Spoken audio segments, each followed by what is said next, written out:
Alright guys, we're here. We just arrived at Stonehill Farm.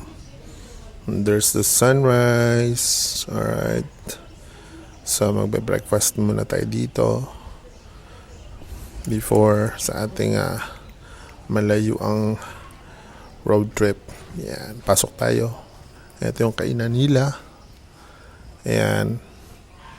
Walang katao-tao kasi solo ko yung restaurant.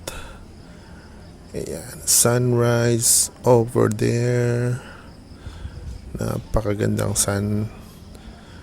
Ayan.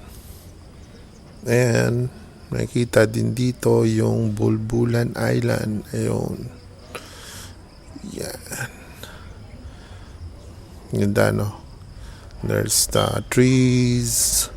May mga coconut. The coconut. And balik ulit sa sunrise kasi ang sarap tignan ng sunrise. Habang tayo ay naghihintay ng ating order, sleep muna ako kasi napakalayong biyahe pa. Alright, so